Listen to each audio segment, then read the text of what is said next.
Okay. In this video, I would like to talk about the Encyclopedia of the Philosophical Sciences. I've spent the past 4 months studying Hegel every day, and here's the structure of the video. I will try to share what I have understood or what I believe I know about the entity that people call God. I may be mistaken, but with the limited capabilities, cognitive capabilities that I possess as an empirical individual as of now, I will share what I think is true. So my purpose is to make God intelligible again. Make God great again, we'll see that later. Eventually, I don't know, maybe in the distant future. I have noticed that most YouTube videos, either my own videos or anyone's videos on YouTube, they are provided by the content creator without any context. We do not, if you're not a follower, you do not, when you stumble upon a video, you do not know what the person believes, where he's talking from, what he means, what is the purpose, whatever. It's very unclear. So I have decided, in order to improve my video and to eventually make this channel successful someday in terms of quantitative determinations, to provide the context. So from now on, until I stop publishing videos, as long as I publish video, I will provide a context for the new potential viewer to know what I'm talking about, basically. So that's an introduction. Also, I will give the empirical, geographical location of my empirical self, the individual that you see, because there's no hiding away from God. You can't hide from God. You can't escape God, basically. So, yeah. And I have only my will and my intelligence to try to solve all the problems of the world, all my problems, all God's problems. I have only my will and my intelligence, and and also the purpose of this video is to illustrate the formal aspect of Hegel's Encyclopedia by filling the categories of the Encyclopedia with the categories of modern sciences in order to make them intelligible, to see how they fit into the system. And the purpose of this video will be to try to answer the question, but what is Hegel talking about in his books? What is he talking about? What does all this means? What is Hegel talking about in his writings? That's the question that I will try to answer in this video and in the following video. That's the question that I've been trying to answer for the past 4 months and maybe for the past 4 years. But yeah, I will keep improving as long as I can the aesthetic aspect, but now I focus on the intellectual structure. And yeah, and I wrote also the kind of question that I ask myself very often is extract from a song by Eminem, Legacy. And the question is, what kind of twisted experiment am I involved in? I ask myself this question almost daily. What kind of twisted experiment am I involved in? Is deciphering the writings of Hegel the only thing I'm good at? I don't know. And I wrote, my videos will keep getting better and better as long as I can or will produce videos. They will keep getting better and better intellectually because I understand the writings of Hegel and the world, and partly myself, more and more. So, and I've been working a lot to try to provide good intellectual content. So, here is the empirical singular identity of my singular self, namely the individual that you see, my body, if you will. I am limited, so I live in Alsace, in a small city, a small town called Guevillers. It's near the German border. This is my name, Luca Goetz. I will publish this video, this address and these informations about my empirical self in all the next videos that I will do, because, like I said, there's no hiding from God. You can't hide from God. You have to take responsibility for what you are, what you have believed, what you have done, what you have said. You have to take responsibility, so I will have to eventually, so yeah. And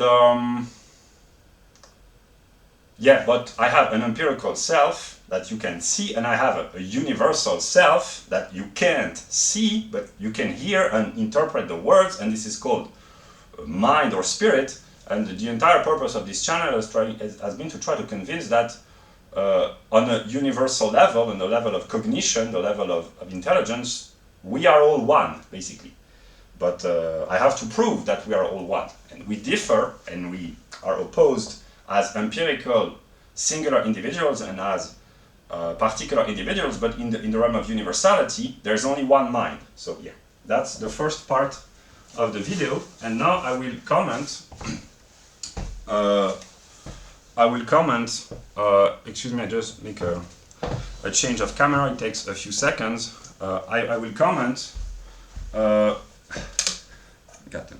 I will comment the encyclopedia with the categories of the modern sciences to make the process of God. Sorry for the camera, but it will become clear. The process of God intelligible. Yeah. Okay. So just I take a few adjustments. Excuse me. Do we see? No. Okay, that's not. Okay, we see. So I will comment orally, one might say.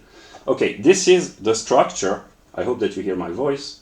This is the structure of the encyclopedia. It is written in German, but don't worry, I will translate into English. So the encyclopedia.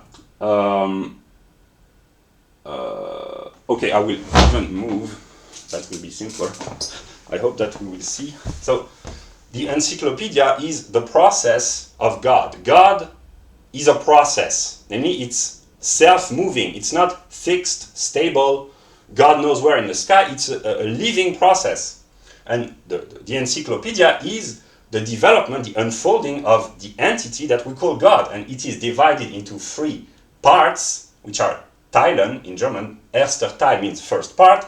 Die Wissenschaft der Logik. This is the science of logic, which is the mind of God, if you will, the thought of God. It's what Hegel calls the idea, the idea, which is the totality of all thoughts, determination in the mind of God. This is God the Father, as they call this in a Christian religion. This is the idea of God. Here, in the brackets, these are the paragraphs of Hegel's encyclopedia that you can find on the internet, or if you buy the books. This refers to the paragraph in the German edition. I have, of course, the German edition here. Do you see? Yeah. These are the numbers of the paragraph. Here is the first book. And here, this is me that I have added. It's to show the divide, because there are 3 tiles, Teilen, 3 parts, so it's 1 and 3. And each part, each tile is divided into Abteilung, could be a division or a section. There are 9 Abteilungen, because there are 3 Abteilungen in each tile, so 3 multiplied by 3 equals 9, and in each Abteilung there are 3 ABC, 3 subsections, chapters, subdivisions, you call it whatever you want, ABC, and because there are 3 in each Abteilung, you have 3 multiplied by 3 multiplied by 3, it makes 27. And so you have 27 subsections, one might say. And then you have subsections in each subsection, etc. So I did not go into full detail here. I just took the three great part, which is the science of logic, nature, and Geist, which is logic, nature, and spirit. The three division within each part that I will comment, and then the smaller divisions within each part. And I have, now I can rest. I have added in blue the name of the sciences or the doctrines or the theories or the sciences that we use in our ordinary consciousness in the 21st century to describe, to explain what Hegel talks about, and I will comment. So, erster Teil, which means the first part, die Wissenschaft der Logik, it is the mind of God. God at the beginning, it is not a chronological beginning, it's a ontological and a logical beginning. God is being, which is nothing. So it's self-contradictory, and it forces this empty being, this nothingness which is, or this being which is nothing, to move and to unfold and to develop. And this is what produces the bringing forth of the logical categories, which are the boxes or the classes, the categories, I don't know how to call or how to use another, the categories that we use to think about the world, but these are categories of the mind of God, and categories of the real. So that's why Hegel's philosophy is ontotheological, namely it's logic, ontology, and theology. So here you have A, which is the part 1, the first part on 27. You have Qualität in the erste Abteilung, which is the doctrine of being.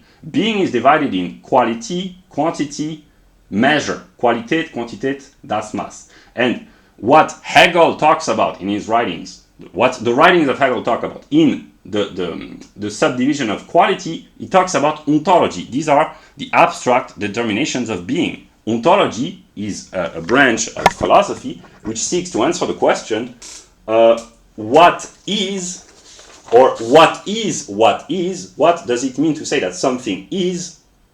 This is the theory, the doctrine of the predicates of being. These are the abstract determinations of what the ancient Greeks called the ens, which is kind of a being in a sense. Ens is a Greek word which gave us entity. When we speak about an entity, we talk about a vaguely determined being. An entity is precisely an undetermined being. It's another word for Dasein, or for bestimmte Sein, which is something, or Dasein. So in the second part, quantity, B, Hegel talks, the formal aspect of my video is not very good, I know that, but I try for not to focus on the intellectual content. Quantität, Hegel, the writings of Hegel, which is actually the mind of God, unfolds and talks about mathematics. It's how mathematics emerge out of the mind of God. And today, and ever since there has been mathematicians have used the categories which are being unfolded in this section, namely quantität and mass. Categories like number, the various forms of calculation, intensity, extension, continuity, discretion, proportion, quantitative relationship, etc., etc. I will not go into detail, I just explain the broad idea without making a play on words. So, this is what being is. Being is divided into Qualität, Quantität, measure.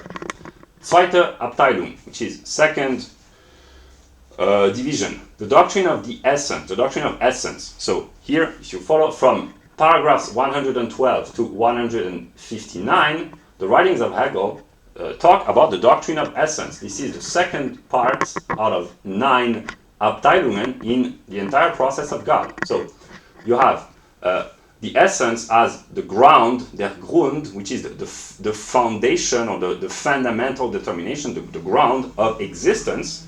So here you have the categories of metaphysics. Metaphysics is the the doctrine or the theory which seeks to grasp the essence of things in thought, to determine conceptually or intellectually what things are. Ontology is the doctrine of being, metaphysics is the intellectual doctrine of certain determinate objects like the soul, God, the world, and the thing. What is a thing? Yeah. So the first part, A, which is the fourth out of 27, talks about metaphysics and the formal laws of thought, namely classical logic. So if we go up to the top, Aristotle, Wissenschaft der Logik, actually we only see the appearance of logic, which would be the doctrine or the science of reasoning. Here we have the formal classical laws of thought, namely the law of identity, the excluded the excluded third, I don't know how you call this in English, A is A, or A cannot be A or B, in the second part, the Erscheinung, which is the phenomenon, you have, again, metaphysics with the categories of the empirical sciences, namely force, exteriorization, a whole and its parts, you have the inner and the outer, you have existence and essence, one might say principle and consequence. Hegel doesn't use the word principle and consequence, but Grund und Folge in German are the foundation and the consequence. In the part Die Wirklichkeit, again you have the categories of metaphysics like causality, effect, action, reaction, substance, accident, etc. And all of this is systematically and logically derived. Yeah. And in the dritte Abteilung, so that's the third part out of 9, and this is the third part of the 3 parts of the first style. I hope that you follow me. Okay, first part, which is the 7th out of 27, their subjective begriff. This is here that the writings of Hegel talk about what we call logic. So if you, this is the entire process of the Wissenschaft der Logik, but actually what we call in ordinary language logic, it's only a fragment of the part about the essence as Grund, their existence, and the part about the subjective begriff, subjective begriff, the subjective concept. This is where you find the laws of logic, judgment, syllogism, the various forms of syllogism and reasoning, etc. Here in the part das Object, here it's not very clear to me, but it's a theoretical presentation of mechanics, chemistry, and again metaphysics with the question of teleology, which is the question about the end causes, the end purpose, the goal. The teleology means the metaphysical questions about the end goal of agents and of God and of the cosmos. Nature, is God or nature or the cosmos acting intentionally, or is everything happening randomly? That's a question that is still debated among physicists or biologists. Richard Dawkins wrote a book, The Blind Watchmaker, for a Darwinist and an atheist like Dawkins. There is no teleology. The universe comes randomly out of a blind process of selection. And here we don't see very well because of the, it's the idea, which is the totality of all previous thought determinations, and it contains the mind of God, which has been completed, so to speak. And it also contains epistemology, namely which is the doctrine, the philosophical doctrine of the theory of knowledge. What does it mean to know? How do we know? How can we be certain of our knowledge? So this is, in broad outline, the Wissenschaft der Logik in the Encyclopedia, because there is the real, one might say, the real. What is real? If you want to know what is real, you have to read Qualität and Wirklichkeit. Realität is a determination of quality. Wirklichkeit is the determination of essence. Namely, here, Wirklichkeit. So, basically, the Wissenschaft der Logik, which is the mind of God, contains, so I simplify, ontology, metaphysics, epistemology, and logic, which is the doctrine of being, the knowledge, the conceptual knowledge about objects like the world, the soul, God, and the things, the thing, Epistemology, and Logic. So it contains what is, for those who have studied philosophy vaguely, and plus it contains also mathematics, but it contains all the various branches of what is known as classical philosophy. Philosophy, real philosophy, one might say, is ontology, metaphysics, logic, and epistemology. The theory of knowledge being what is beyond the physical, and thinking or reasoning or rationality. So this is very simply what Hegel, or the writings of Hegel, talk about in the first part of the three-part system, which is, to simplify, the idea, which is the mind of God. Okay, now I will switch to the second part. It will become more intelligible.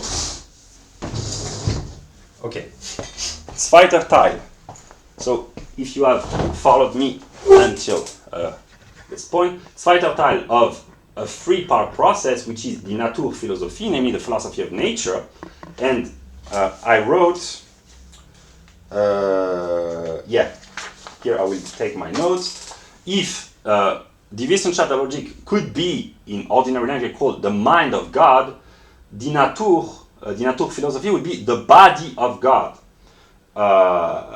Creation, in a way. The science of logic is the mind of God before the creation of the world, and nature is the manifestation of the idea of God. So nature, the world of time, space, etc., we will see what nature is, but it is the manifestation of God. We exist within God, so to speak. Yeah, so here you have, again, three Abteilungen, so three division.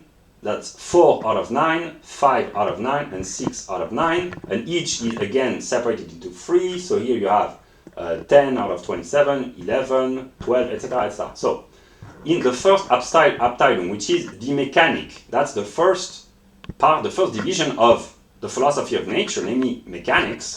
And here you have Raum und Zeit, which is space and time. And in ordinary modern categories, I have written in blue the sciences which already existed in the time of Hegel. Let us suppose that there was a time in Hegel, but in blue, these are the categories that are present in the works of Hegel, and in red, this is what the progress of science over the past 2 centuries, let us admit, how we would call this in our scientific view today. So if it's written in red, it's modernized in a way. So the first part about Raum und Zeit, it contains geometry, the theory of relativity, and mechanics, an aspect of mechanics. So it's the theory about time and space.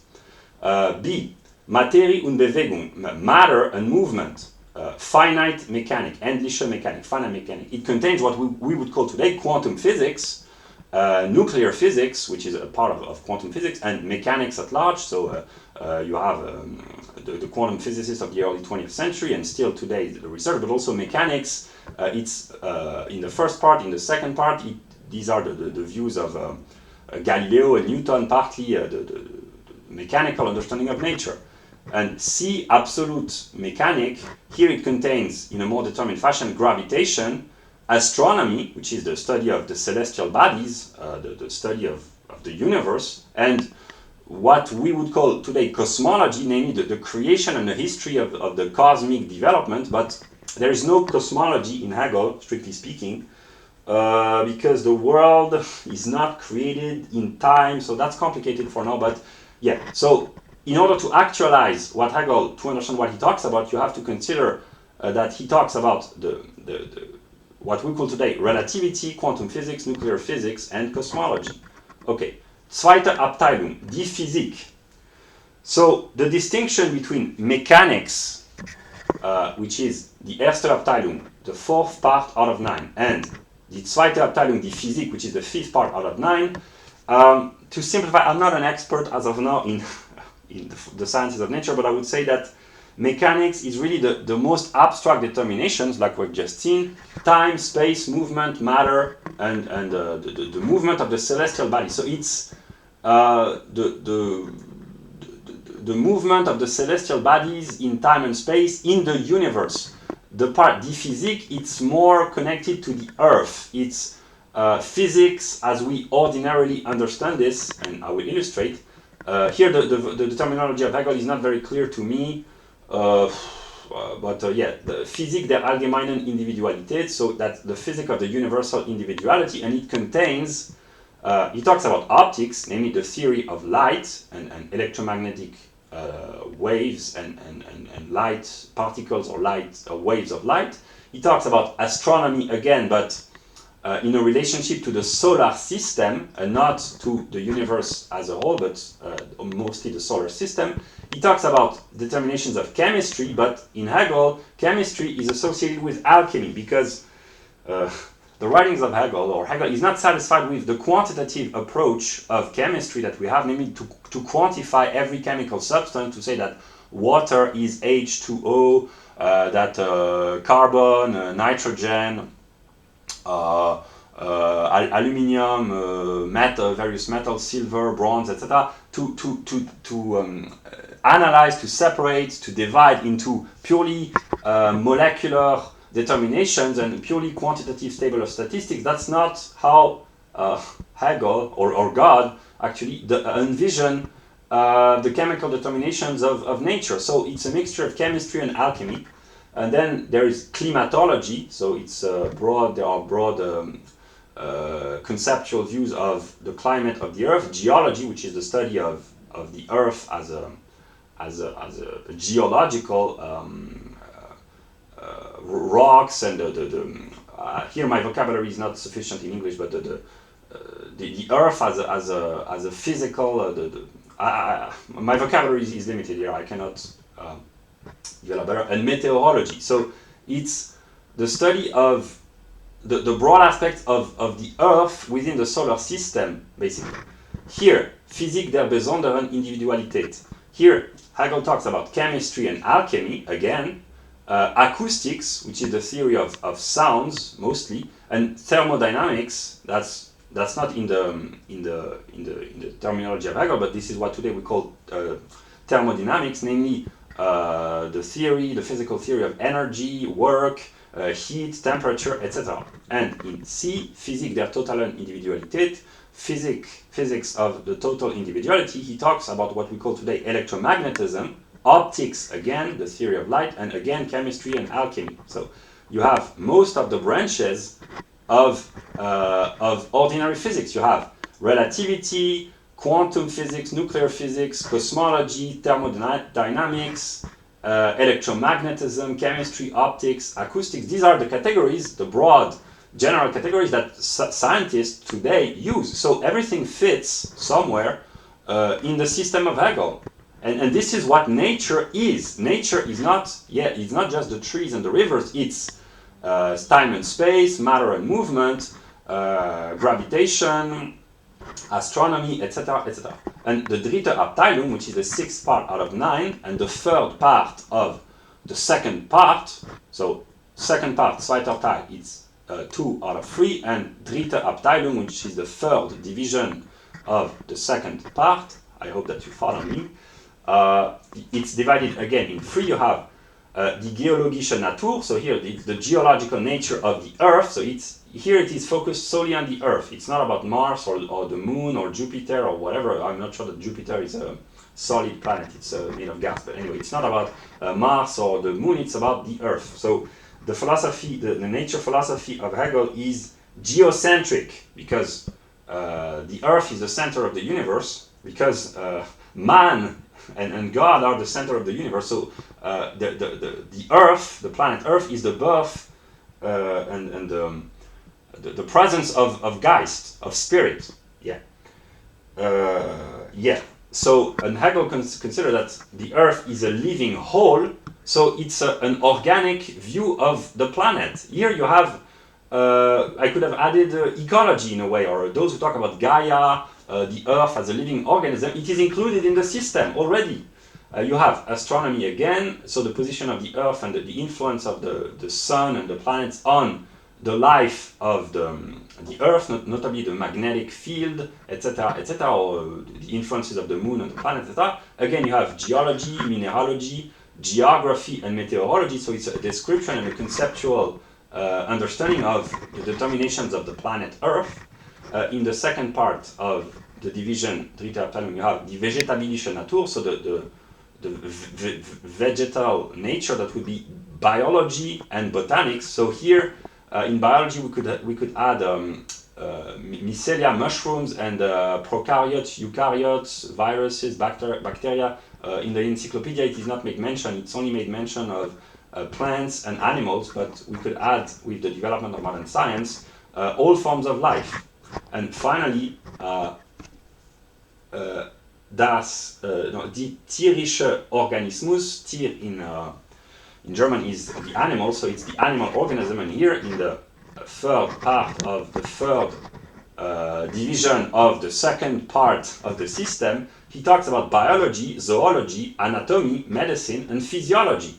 So about life again in general, about animals, and humans are animals. Partly they are thinking animals, but they belong to zoology as mammals. And anatomy and physiology are the structure and the functions and the functioning of the body. And so here, this is where humans enter into the picture, so to speak, but humans are also physical, chemical beings. But here that's how the human body, one might say, appear, but man as a thinking entity only appear in the philosophy of Geist, not in the Naturphilosophie. But these determinations can be applied to men as well. So here it's medicine for animals and for men, and anatomy for animals and for men as well. So this is the philosophy of nature in broad outline. So all the modern categories used by scientists can be classified in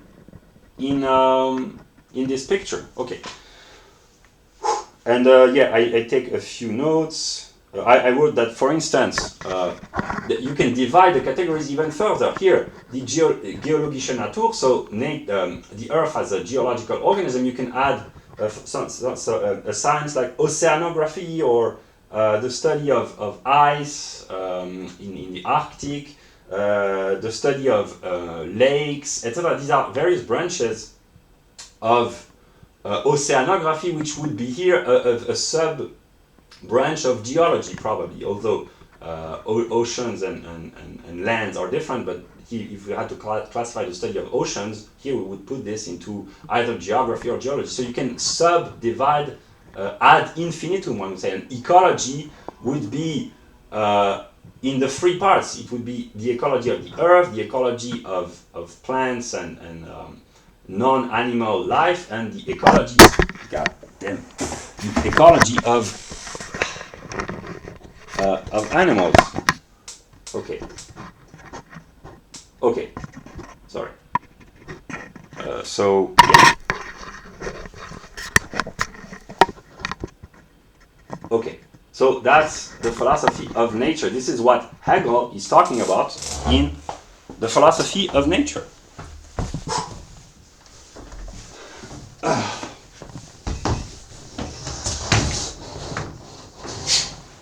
Okay.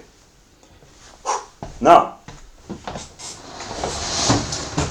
God damn. Dritter Teil, third part, so that's 3 out of 3. This is die Philosophie des Geistes. This is the appearance of man, and God becomes conscious of himself through man. Man is the witness of God. But God, if you remember, if you're still following, there is die Wissenschaft der Logik, which is God as an intelligence, as a thinking entity. Nature is the exteriorization, the alienation, the manifestation of God, and the third part of the system, it is the return of God through the mind of humans into himself by thinking about nature and thinking about himself as Geist. And here, yeah, I noted that, I will say this in introduction, Geist is a German word. the philosophy of Geist contains within itself what we call the soul, the consciousness, the mind, and eventually the spirit. So these words have been used by philosophers interchangeably sometimes. So for instance, the soul for someone like Descartes, and even sometimes for someone like Kant, sometimes it is associated with the mind. So sometimes the soul is associated with thinking and the activity of thought, sometimes with emotions and the heart. I took a few notes to say that usually the soul is associated in ordinary language with emotions and the heart as feelings. So the soul is associated with feelings. The mind is associated with the head and with the intellectual aspect, and spirit is associated with the heart, but not the emotional heart, but the character, the temper. So soul, mind, and spirit are used by people who talk about spirituality or religion, but for Hegel, it's very clearly defined and rigorously conceptualized. You have soul, consciousness, mind, and spirit. And Geist, these are all modes of Geist, one might say. So here is Dritter Teil. There are two table boards because it's very complete. And this may be the most interesting, because I should have started with this, but actually I tried to follow the structure.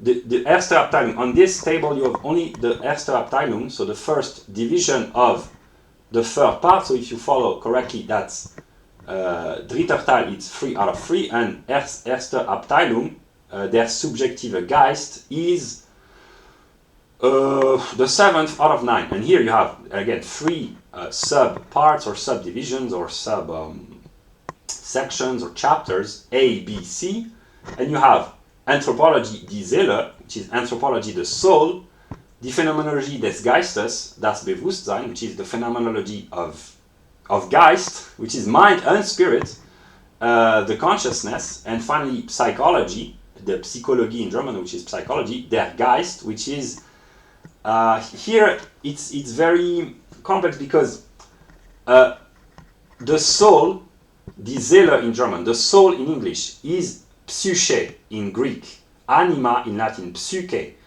But psychology, literally, etymologically, is the discourse or the rationality, which is logos, about the psyche. But it's a theory of the soul, but also of the mind and of the spirit, so it's complicated, but I will explain. So here, it's really, as you can see, it's really, really interesting, one might say. It's full of content. So the doctrine of the soul. The soul is very complex to determine, because Hegel would say this is the presence of der Begriff, which is the concept, which is God, which is the speculative, and this is very, very complex to determine what the human soul is.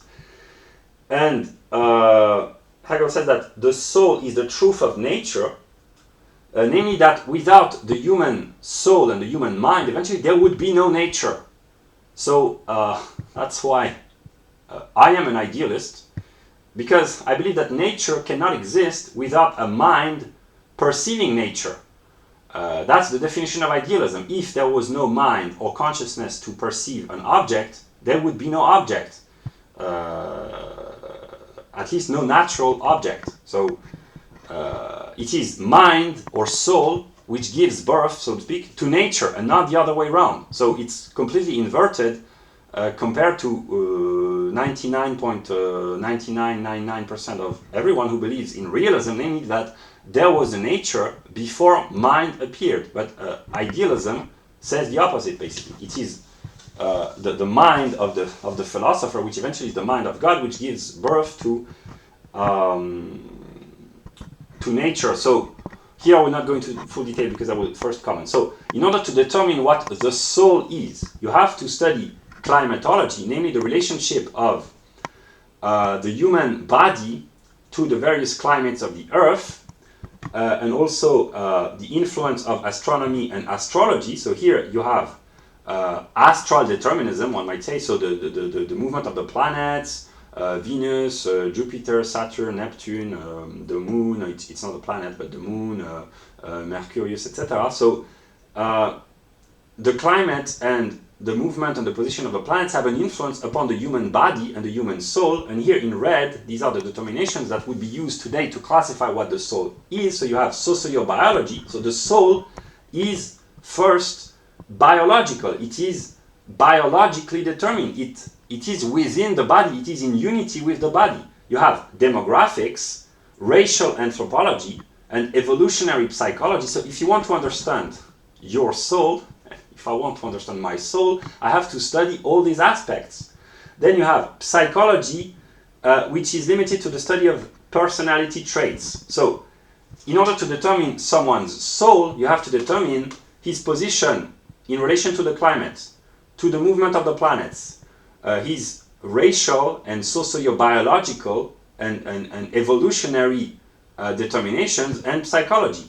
And then his personality traits. Then you have anthropology, broadly the study of human populations living in communities, but not yet in a highly developed socialized system, although sociology is a part of anthropology, but here it's more vague. Ethnography, you have sex differences, so namely the differences between men and women as, I would say, as natural beings, because it will come later. No, it will be in the Zweite Abteilung, in the Objective Spirit. You will have the differences between the genders as more of a social institution, for instance, marriage, love relationship, bonding, etc. Here it's more natural. It's what we call a scientific study of sex differences between males and females. In objective Geist, that I will show later, it would be between men and women. Here it's between males and females. Male humans and female humans. You have also physiology. Here the encyclopedia talks about the relationship of being awakened and being asleep. Physiognomy, namely the structure of the face and the characteristics of the face. Psychology, which consists in determining someone's talent. Magic, here you have mediums, properties like telepathy, psychics, divination, prophecies. You could add card reading, reading the future in the determinations of the palm, the hand palms, or whatever. So it's not yet clear maybe for others, but in the process of God, there is astrology, magic, divination, telepathy, and all that. There are a lot of people who are interested in these topics, but they are one with the totality of the process, so to speak.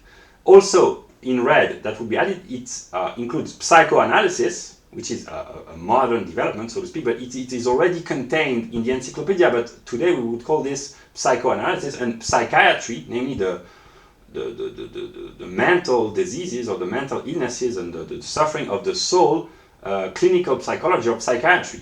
You have the psychology of emotions. You have what I could call broadly socio-psychology, namely habits. And finally, psychoanthropology. I'm not sure that it exists, but that's the idea to make the connection between the anthropological determinations of man, namely sociobiological, racial, evolutionary, etc., and his individual characteristics, namely pathognomy, which is or cranioscopy, which is the study of the features and the characteristics of the face or the skull, etc., etc. So if you want to determine your own soul or the soul of anyone, you have to study this individual through all the determinations that I have just mentioned. Okay. Then, part B, die Phänomenologie des Geistes, das Bewusstsein. Here you would have neurobiology, which is the theory of how the mind and the brain reacts and creates, one might say, perceptions and sensations and the awareness of a world through external stimulus. But it's a mixture here of neurobiology and also philosophy, which is phenomenology, which is a branch of philosophy, psychology by studying the motives of individuals, anthropology and sociology, the theory of domination and work, socio-psychology, the will to get recognition. So here it studies how humans, through their consciousness, are moved by the will to prove themselves, to dominate others. There's the theory of desire, the will to negate the other, but also to preserve the other, to have his recognition, etc., etc. And so here it's kind of weird because it's a mixture of philosophy and psychology and anthropology. So yeah, it's kind of a hybrid, but yeah. That's the part that the Marxists historically have been interested in, the theory of domination work. Someone like Kojève has interpreted Hegel as being the theorician, the theorist of exploitation, work, recognition, etc., etc. But it's just the 20th part out of 27. So that's a little bit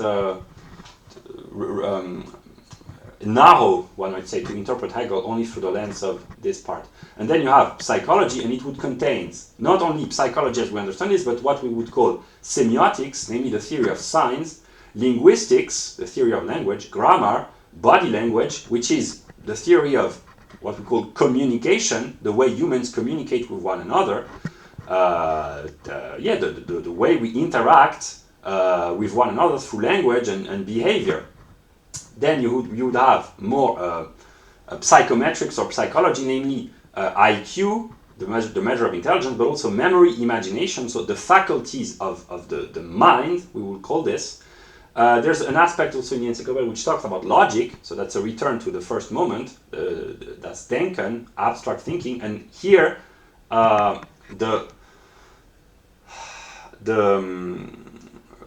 you see, I have to darken the light because if it's too brilliant, we don't see anything. That's the story of Hegel's philosophy. It's so brilliant that you have to introduce a little bit of darkness to make things intelligible. Okay, psychology, here you have various branches of psychology: ethics, tendencies, emotions, and intelligence. So, yeah, in order to determine what the subjective spirit, the subjective Geist is, you have to go through all the steps in order to determine yourself or any individual. Any individual is determined by the totality of all these determinations. And to understand a human being, you have to understand how he how he acts and behaves according to all these determinations. And I will make a short comment. The entire epistemological problem of modernity in the West is that the first part, anthropology, is completely disconnected from everything else, namely the negation of race-realism.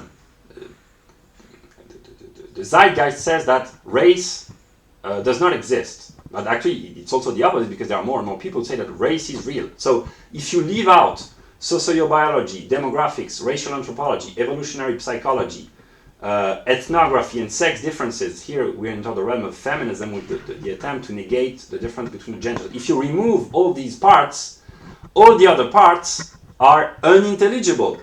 You cannot understand IQ if you do not talk about race. It's not about being racist, it's simply about making things intelligible. So, yeah, that's the erste Abteilung of the dritte Teil. Yeah, and now I will conclude by the final two Abteilungen.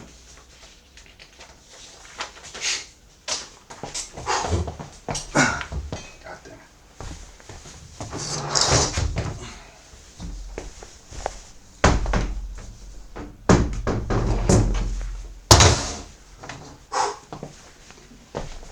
Okay, so here's objective spirit.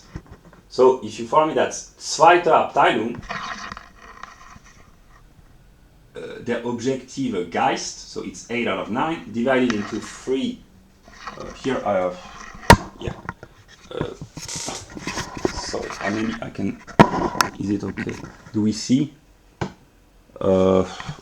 Just a few seconds. Ah, God damn it. That's part of the learning curve, I guess. Okay. Do we see? Yeah, we see. Okay. So you have zweite Abteilung. So that's 8 out of 9, divided into 3 sections. Das Recht, die Moralität, die Sittlichkeit. So das Recht would be law or rights, like in human rights or universal or civic rights or whatever. So it's legislation, law, and rights. Moralität is morality and what we call ordinarily ethics. And die Sittlichkeit It cannot be translated. It's the habits, the way of life, the life of a people, the social life, the social habits, the modes of being collectively, one might say. So the determinations here, you have law or legislation, but mostly focused on individual rights. In the division das Recht, the individual is considered as a persona, which is a subject, not a person with inherent rights. In die Moralität, he's considered as a subject, namely an interiority with a consciousness in the sense of a moral consciousness. So here is a person with relationship of law and legislation. Here's a subject with relationship of morality and moral consciousness. And here is an individual which is a member of a collective, of a society. So here in Das Recht you have law, property rights, contracts, money and finance, because money is kind of a social contract and it obeys a determined set of legislation. When the bankers are not cheating, of course, but here the cheating of the bankers, it's here, finance, economic. Here is the theory of money and finance. Crime and natural rights, the theory of natural rights. So this is Das Recht, and this is the theory of Das Recht. In die Moralität, you have morality as such, which includes behavior, responsibility, ethics, and the notions of good and evil. And if you follow the process, law and morality are determined by all the determinations of subjective Geist, namely psychology, Bewusstsein, and anthropology, the soul. So each, maybe I should clarify this, but I will do this in the coming videos. The legislation of a country is determined by the psychology and the consciousness and the soul of its people. And here the passage from subjective spirit to objective spirit. Subjective spirit is particularized spirit, namely race and psychology and anthropology are particular, but objective spirit aims at universality. You are what you are anthropologically and you cannot change that, but the law or the rights or the natural rights or the theory of contracts can be universalized. Whatever your origin, law can be and should be universal. It should be valid for all humans.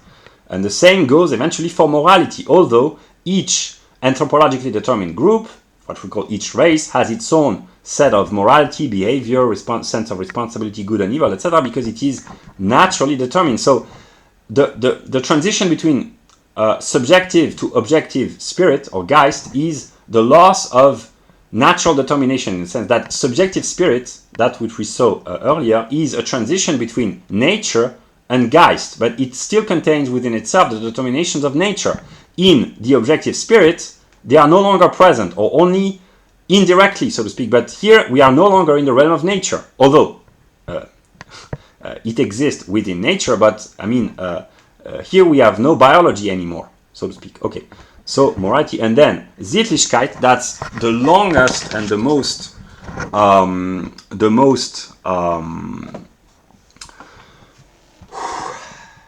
concrete, one might say.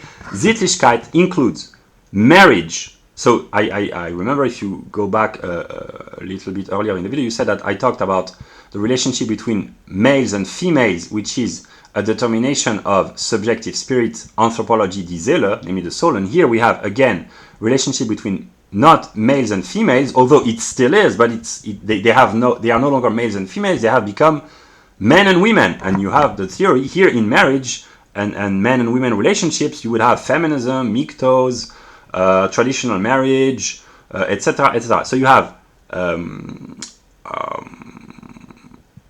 marriage, education, men and women relationship, and education here would be the upbringing of children, the education of children. And here you have the educational system, I hope to see, yes, the educational system, and that would be instruction. So here you have education, which is the responsibility of the family mostly, and here you have instruction, which in the modern age has become the responsibility of the state, with sometimes dubious results, but we'll talk about this later.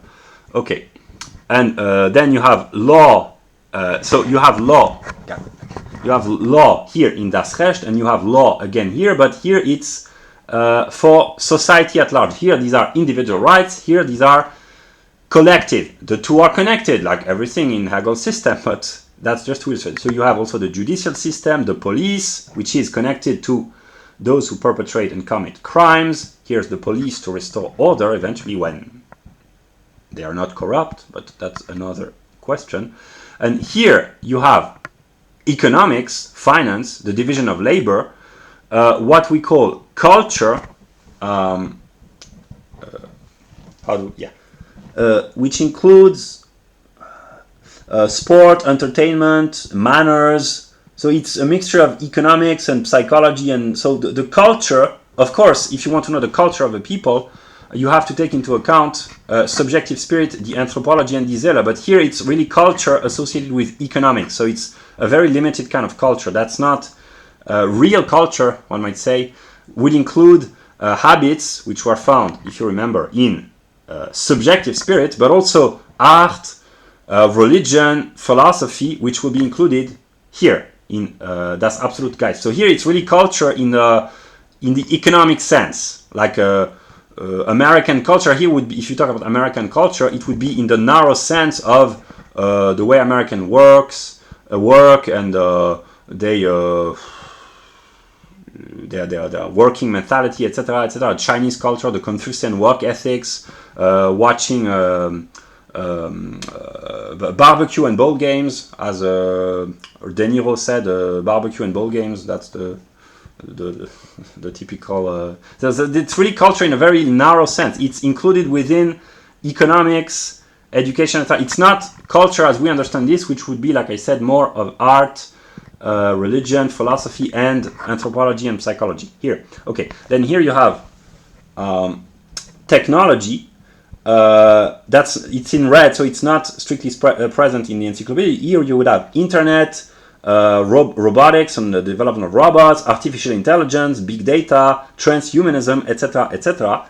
The educational system, sociology, the division of society into various classes. So Hegel talks about classes, but sociology is a modern term, and the various modes of production. I don't know how you separate this in an Anglo-Saxon country, but usually it's the third mode, it's agriculture, the second is industry, and the third is services, namely peasants, blue collars, white collars. I simplify to the utmost. So here you have salesmen, clerks, secretaries, accountants, lawyers, communication jobs in communication, politicians, teachers, etc. Here you have engineers, designers, workers, chain workers, craftsmen would be kind of industry. And here you have agriculture, but agriculture has become industrialized in developed countries. It has become financialized, so it's finance which controls industry and agriculture, so everything is connected. And then, of course, there would be the media. It would be in the realm of Sittlichkeit. And then also you would have constitution, justice, government, the separation of powers, legislative, executive, judicial, also taxes and the military decisions, etc. Then you have politics. So when people talk about politics, just to illustrate, if you are watching up to this moment, it's because you are interested. I'm not sure that many people will be watching up until now, but when people talk about politics, they just talk about politics. But if you really want to understand politics, I will not take out all the other boards, but if you want to understand politics, you have to understand logic, nature, subjective Geist, namely anthropology, Bewusstsein, psychology. You have to understand law, morality, all these determinations of Sittlichkeit, and finally, you can talk about politics. But if you just talk about politics, you are kind of wasting your time in a way, one might say. And then you have geopolitics with military and diplomacy, and history, which is the unfolding according to Hegel, let us hope that he is right, the unfolding of providence, divine providence. So when people talk about Trump or Putin or Biden or Boris Johnson or Xi Jinping or Kim Jong-un or any leader of the world, Macron, whoever, Bolsonaro, they only talk about geopolitics. But if you want to understand a figure, a political figure, you have to understand the totality of all the determinations, not of him as an individual, but also, mostly, but of the country that he's governing and that he's leading. So here I wrote that if you say,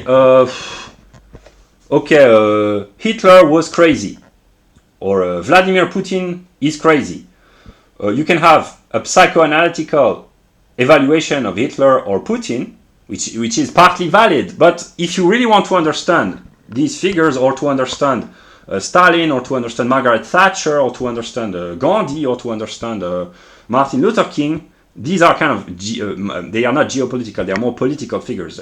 Gandhi is kind of geopolitical, but Martin Luther King would not be geopolitical, strictly speaking, but they are historical figures. So geopolitical means you have actual political power and you have the power to make government decisions. But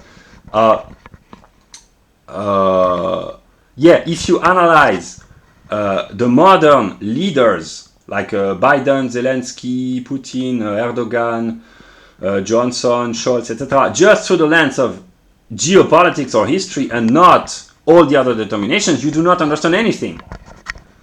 Or maybe you do. You can say they are all just crazy, and that's one way of interpreting. But if you really want to understand, you have to go through all the determination. So so the historical process is the result of the logical, natural, and geistige, namely spiritual process. And finally, dritte Abteilung, you have zweite Abteilung der objektive Geist, dritte Abteilung der absolute Geist, which includes die Kunst, which is art, die geoffenbarte Religion, which is the revealed religion, and philosophy. And in art, you have aesthetics and the theory of art, and also art as such. So you have architecture, painting, sculpture or sculpting.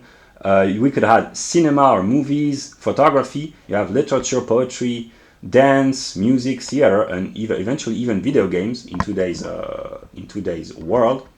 In die geoffenbarte Religion, which is the revealed religion, you have religions and spirituality, but I could have added esotericism, occulticism or occult knowledge, mysticism. All this belongs in die geoffenbarte Religion. And finally, philosophy. Philosophy includes what we ordinarily call philosophy, but the real philosophy, which is Wissenschaft, is actually the whole, namely the totality, thinking itself. And this is God. God, I will not, there are all the table. If you want to know, you just have to watch the video from the beginning. God is, in its reality, in its Wirklichkeit, in its real reality, God is the totality thinking itself. And the entire process is just one being at the beginning, which was a logical beginning, not a chronological. At the beginning, God was just being, namely being, which is just being, is nothing. So God was nothing. And the process of God consists in developing itself through nature and through man, and thinking itself and becoming conscious of himself. And the entire process is just one being, and this being is what we call God. And I wrote that what people call God is the 26th part out of 27, namely the God of the religion, which is just one aspect out of 27 aspects. But actually God is the entirety. So that's why I wrote that there's a cosmic misunderstanding about what God is. Of course, God is the God of the religion, but it's just 1/27th of an entire process. God is made present in nature through the individual soul of man, through the consciousness of man, through the psyche of man, through law, through morality, through Sittlichkeit, through history, through economics. There have been ups and downs in the economic history of God, one might say. And through art. And of course, people might be very disappointed because they say, what do you mean God is nature, or God is a law, but there are laws which are questionable. That's not the real God. But if you want to have the real God, you say, okay, that's just art, religion, and philosophy.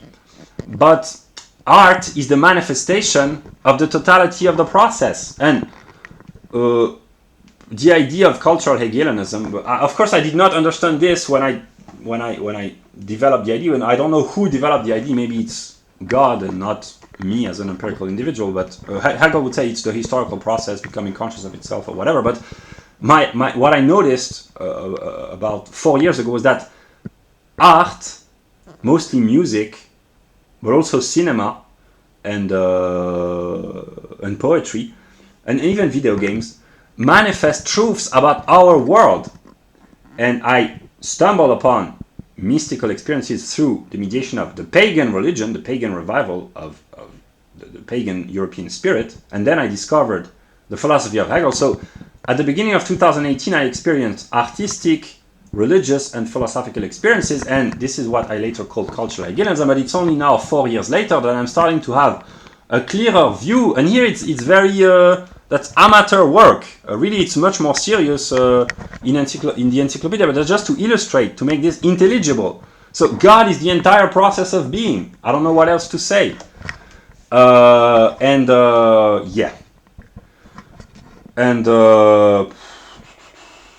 Of course, there is negativity within the process. I think I don't need to illustrate, but there is negativity in the human soul, in the human psyche, in human law, human morality. Negativity in the realm of morality is what we call evil. There is negativity in Sittlichkeit. There are bad marriages, bad education, toxic relationships, unjust laws, corrupt judicial systems. The police sometimes is corrupt as well. Corrupt and bankrupt economic policies. I also wrote somewhere, secret societies, they belong to government. Secret societies, they are here in tune with the government. So if you want to understand anything,